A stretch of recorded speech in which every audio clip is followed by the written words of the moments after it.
Hello everyone, welcome to my YouTube channel. तो कैसे हैं आप सभी? उम्मीद करती हूँ आप सब बहुत अच्छे होंगे और मैं भी बिल्कुल ठीक हूँ। तो आज व्रत का सेकंड पार्ट मैं आपसे शेयर करने वाली हूँ। तो कल जो है मैंने सुबह की पूजा विधि बताई थी और आज मैं शाम की पूजा विधि आपके साथ शेयर करने वाली हूँ। तो शाम की पूजा विधि में कुछ खास बातें हैं जो आपको ध्यान देनी है। पहली कि जो भी आप भोग बनाएंगे भगवान को चढ़ाने के लिए शाम के पूजा में, वो आपको उतना ही बनाना है जितना कि आपने ले जाना है, क्योंकि सारा भोग आपने ले जाना है। आपने कुछ भी नहीं छोड़ना है घर पे। सारा भोग आपने एक कटोरी में, थाली में, प्लेट में, जिसमें भी आपने डालना हो उसमें डाल दो। उसके अलावा आपको 2 एक्स्ट्रा कटोरियाँ ले जानी है जो आप लास्ट में पूरी पूजा करने के बाद भगवान को अर्पित करेंगे। तो आपने वहीं बैठ के जो है भोग को डिवाइड करना है 3 हिस्सों में। एक हिस्सा अपने लिए और 2 हिस्से भगवान को आपको वहीं पे आपको चढ़ा के आना है, वापस वहीं पे रख के आना है। ठीक है, तो ये होगी भोग। चलते हैं, व्लॉग को शुरू करते हैं। तो आज बने रहिए आप सब व्लॉग में। हेलो दोस्तों, तो पूरे दिन के शेड्यूल के बाद अभी जो है शाम की पूजा का टाइम हो गया है। 7 बजने वाले हैं और जो इसका पूजा का टाइम होता है वो होता है प्रदोष काल, यानी कि सूर्यास्त से 45 मिनट पहले स्टार्ट होता है और सूर्यास्त के 45 मिनट बाद, सूर्यास्त के बाद 45 मिनट तक वो रहता है। ठीक है, तो अभी शाम की पूजा के लिए जा रहे हैं। थाली लग गई है, भोग रेडी हो गया है और थाली मैं आपको अभी नहीं दिखा सकती। क्या हुआ? लेट नहीं हो रही है मुझे, और व्लॉग की तो मुझे बनाना ही बनाना है। आप जा सकते हो यहाँ से, मैं आ रही हूँ बस। तो फिर अभी चलते हैं और जो आगे वाला जो भी आज पूजा में होगा वो मैं आपको बताती रहूँगी। तो बने रहिए आप मेरे साथ। तो दोस्तों, शिवालय पहुँच के शाम को सबसे पहले मैंने की सेवा, उसके बाद मैंने पूजा विधि शुरू की। और सबसे पहले मैं यहाँ पे बना रही हूँ ओम। और मुझे बिल्कुल भी आइडिया नहीं था कि मैंने कैमरे के आगे जो है ये प्लेट रख दी है, तो मैं बिल्कुल भी ध्यान भी नहीं दे रही हूँ। मैं पूजा में इतनी मग्न हूँ कि मैंने नहीं ध्यान दिया कि मैंने प्लेट रखी है। तो मैंने ओम बनाया, ओम के बाद मैंने त्रिकम बनाया और त्रिकम के बाद मैंने फिर से अपनी पूजा विधि जो है शुरू कर दी। जिस प्रकार मैंने सुबह भगवान जी का श्रृंगार किया था, शाम को भी आपको बिल्कुल उसी तरीके से भगवान का श्रृंगार करना है। तो दोस्तों, यहाँ मैं अर्पित कर रही थी भगवान को 108 मूंग के दाने। तो आप इसके अलावा अक्षत भी, फूल भी, कुछ भी आप 108 जो है अर्पित कर सकते हो।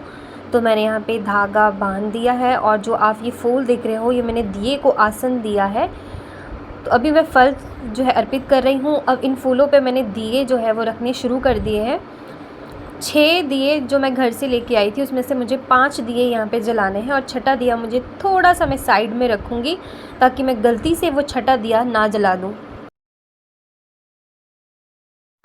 और दोस्तों, आपने दिए को आसन ज़रूर देना है, चाहे आप अक्षत से दे या फूल से दे। दियों को आपने ऐसे नहीं जलाना है, मतलब पहले आपको आसन ज़रूर देना है। तो देखिए, मैंने छठा दिया है जो थोड़ा सी दूरी पे रख दिया है। तो दोस्तों, इसी के साथ ही मैं नारियल भगवान को अर्पित कर रही हूँ, मौली बांध के और दक्षिणा दे के, क्योंकि आज है मेरा उद्यापन। तो अब हम धूप जलाएंगे और धूप से भगवान की आरती करेंगे।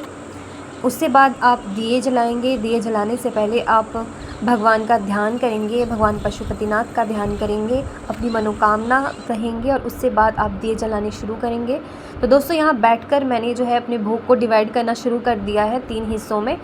तो मैं 2 एक्स्ट्रा कटोरियाँ लाई थी, मैंने उसमें डिवाइड कर दिया है, बिल्कुल इक्वल 3 कटोरियों में मैंने डिवाइड कर दिया है भोग को। और आपने मंदिर में, शिवालय में आकर ही आपको डिवाइड करना है, घर से नहीं आपको लाना है डिवाइड करके।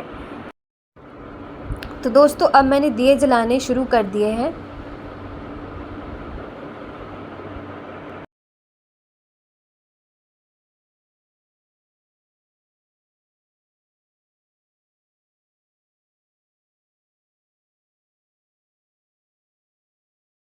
तो 5 दिए जलाने के बाद अब मैं भगवान की आरती कर रही हूँ। भगवान का ध्यान करें, भगवान की आरती करें।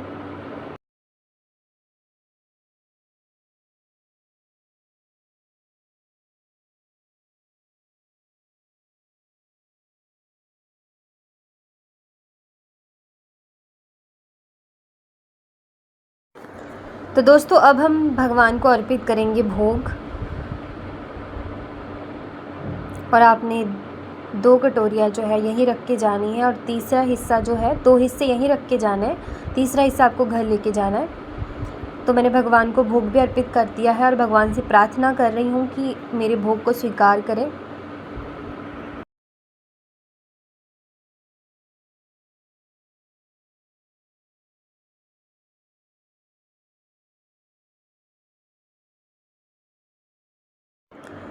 तो दोस्तों अब मैं भोग और ये छठा दिया जो है वो घर लेके जा रही हूँ और यहीं पे शिवालय की पूजा जो है समाप्त होती है। तो अब इस दिए को हमने कहाँ जलाना है, कैसे जलाना है, ये आपको व्लॉग उसके लिए आगे देखना होगा।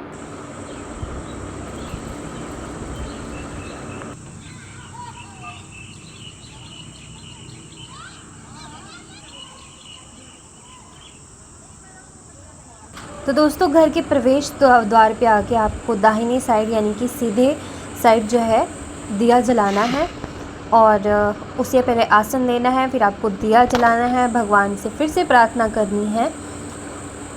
और जब आपको घर में प्रवेश करना है दोस्तों, तो आपको घर में जो है फिर से अपने दाहिने पैर यानी कि अपने सीधे पैर से ही घर में प्रवेश करना है। और प्रवेश करने के बाद आपको जो भी आप शिवालय से जल लेके आए हैं वो आपको पूरे घर में उसका छिड़काव करना है।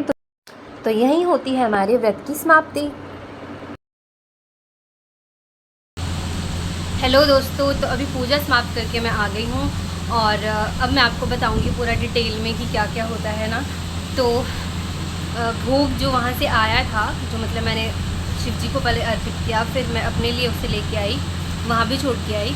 तो वो जो भोग है उसे हम अभी खाएंगे। सबसे पहले कुछ भी खाने से पहले सबसे पहले हम भोग खाएंगे, फिर ही कुछ खाएंगे। और कुछ इस तरीके से रखे थे मैंने अपने व्रत, और ये व्रत जो है लगभग 2-3 महीने पहले मैंने रखे थे और जून में शायद उद्यापन भी हो गया था, जो मैंने व्लॉग अभी अपलोड किया है। तो तब मैंने अपलोड नहीं की, अब अपलोड कर रही हूँ।